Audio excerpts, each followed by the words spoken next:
جب تک دجال کے بارے میں بیداری قائم رہے گی، امید یہ ہے کہ وہ ظاہر نہیں ہوگا۔ حضور پاک صلی اللہ تعالی علیہ وسلم کے زمانے میں ایک صحابی حضرت تمیم داری، وہ سمندر کے سفر پر تھے اور ان کی کشتی اچانک ٹوٹ گئی یا پھر راستہ بھٹک گئی، اور وہ راستہ بھٹک کر کے کسی ایک ایسے جزیرے پر جا کر لگی جو انجان تھا، جزیرہ آئی لینڈ۔ اور وہاں حضرت تمیم داری جاتے ہیں تو دیکھا عجیب و غریب قسم کی مخلوق، اور پہلے وہاں پر انہوں نے ایک عورت کو دیکھا جو کافی لمبے بالوں سے وہاں پر جکڑی ہوئی دکھتی تھی، اور اس کے بعد پوچھا گیا کہ یہ کون سے ہم جزیرے میں آ گئے اور یہ کہاں کی معاملات ہیں۔ تو پھر حضرت تمیم داری کو لے جایا گیا اندر ایک جگہ پر، ایک شخص کے سامنے کو بڑی بھیانک شکل کا وہاں موجود تھا۔ تو اس نے حضرت تمیم داری کو پوچھنا شروع کیا کہ تم کہاں سے آئے؟ عرب سے آئے؟ پھر حضرت تمیم داری نے کہا میں عرب سے آیا ہوں، آخری رسول آ چکے محمد صلی اللہ تعالی علیہ وسلم۔ حضرت تمیم داری نے کہا ہاں میں ان کا غلام ہوں۔ پھر اس شخص نے نشانیاں پوچھی، وہ کون تھا؟ وہ دجال تھا جو ایک جزیرے میں قید ہے۔ حضرت تمیم داری سے اس نے اور بھی کچھ نشانیاں پوچھی، یہ طویل حدیث ہے، لمبی حدیث ہے، میں آپ کو شارٹ میں بتا رہا ہوں۔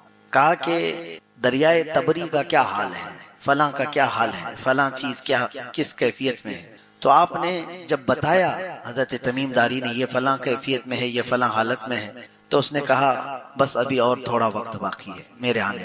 پھر آپ اس جزیرے سے صحیح سلامت واپس عرب آ گئے اور رسول پاک صلی اللہ علیہ وسلم کی بارگاہ میں انہوں نے اپنا واقعہ پورا سنایا۔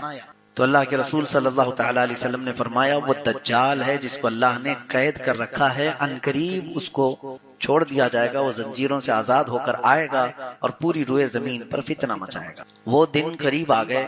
اب سوچو 1400 سال پہلے حضرت تمیم داری رضی اللہ تعالیٰ عنہ جو صحابی رسول ہیں، انہوں نے دیکھا یا اللہ کا یہ نظام تھا جو ظاہر کرنا چاہتا ہو اللہ تعالیٰ، جس کی وجہ سے حضرت تمیم داری کا ادھر جانا ہوا اور اس کو دیکھنا ہوا اور واپس آ کر خبر دینا ہوا۔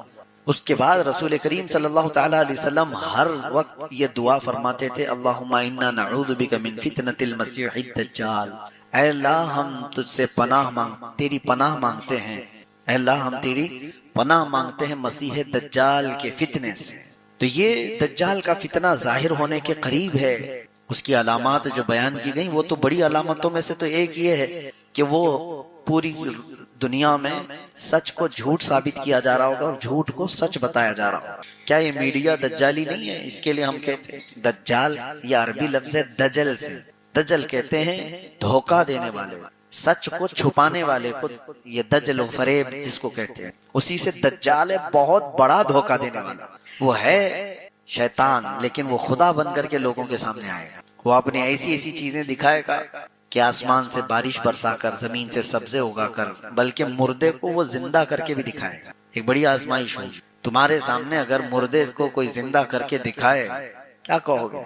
ایمان کا بڑا اس وقت کٹھن امتحان ہوگا۔ اور حدیث پاک میں وہ اپنے ایک ہاتھ میں جنت اور ایک ہاتھ میں دوزخ لے کر کے چل رہا ہوگا، دکھائے گا، اور اس کی جنت میں ہریالیاں، باغیچے سب کچھ ہوں گے، اور جہنم میں آگ اگل رہی ہوگی، اور وہ کہے گا جو مجھے مانے گا میری جنت میں، جو مجھے انکار کرے گا میں اپنی دوزخ میں ڈالوں گا۔ لیکن فرمایا گیا حقیقت میں اس کا الٹ ہوگا، وہ دجال ہے، حقیقت کو چھپانے والا۔ جو اس کی جنت میں جائے گا وہ حقیقت میں اللہ کی دوزخ میں جائے گا، اور جس کو وہ اپنی دوزخ میں ڈالے گا وہ حقیقت میں اللہ کی جنت میں جائے گا۔ تو وہ دجل اور فریب سے کام لینے والا۔ میں نے یہ ذکر اس لیے چھیڑا کہ ہمیں پناہ تو مانگنا ہے، لیکن ساتھ میں ایک وظیفہ میں بتا رہا ہوں۔ اللہ کے رسول صلی اللہ تعالی علیہ وسلم نے ارشاد فرمایا جو روزانہ سورہ کہف کی شروع کی 10 آیتیں تلاوت کرے گا اللہ اسے دجال کے فتنے سے محفوظ فرمائے گا۔ انشاءاللہ کا مطلب کیا ہے؟ آپ کو ایسا لگتا ہے شک ہے تو بولتا ہے آدمی، نہیں میرے عزیزو، جو یقین کی بات ہو اس کو بھی انشاءاللہ کہا جائے۔ آپ کو اگر کسی نے بلایا دعوت میں، آپ کو کیا کہنا ہے؟ ہاں میں انشاءاللہ آؤں گا۔ تو سامنے والے کو ایسا کیوں فیل ہو رہا ہے کہ یہ انشاءاللہ بول رہا ہے، ٹالنے والا تو نہیں؟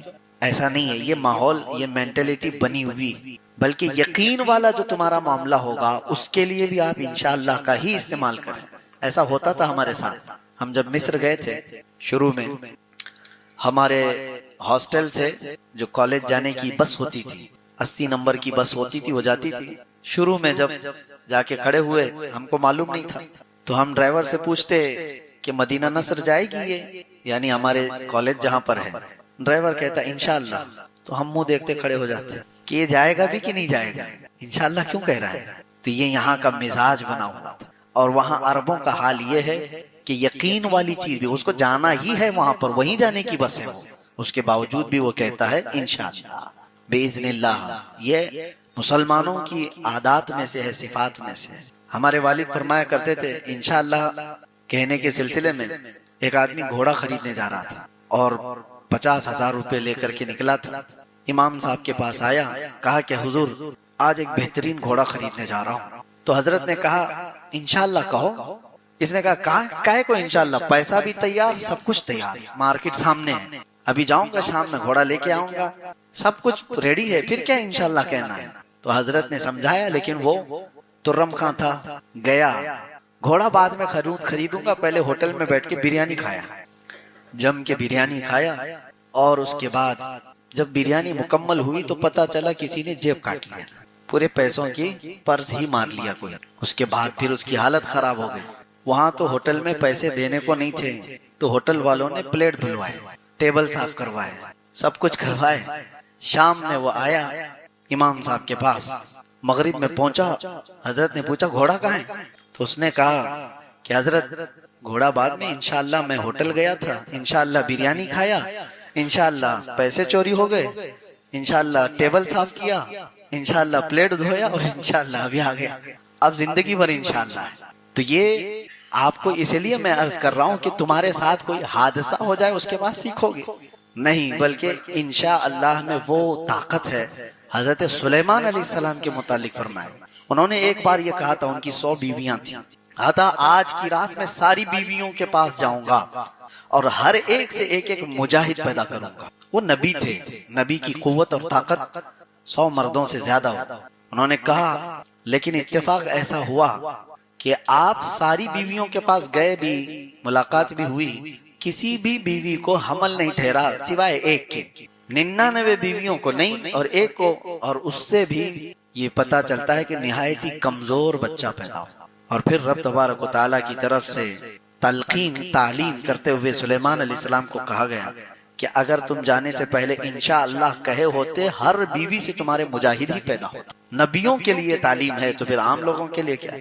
تو سورہ کہف جو اتری وہ بھی اسی بات پر آئی تھی۔ بہرحال اللہ تبارک و تعالیٰ نے اس میں 7 نوجوانوں کا ذکر کیا، یا 8، جتنے بھی تھے، وہ 7 تھے یا 8 تھے، اللہ کو ان کی تعداد بہتر معلوم، اور وہ ایسے لوگ تھے جنہوں نے اپنا ایمان بچایا تھا اس بادشاہ سے جو بادشاہ اس وقت بت پرستی میں تھا، کفر و شرک میں مبتلا تھا، اور یہ وہ لوگ تھے جو دین عیسیٰ پر تھے، عیسیٰ علیہ السلام کے سچے دین پر قائم تھے، اور ایک غار میں جا کر کے سوئے تو اللہ نے ان کو 300 سال تک کی نیند دے دی۔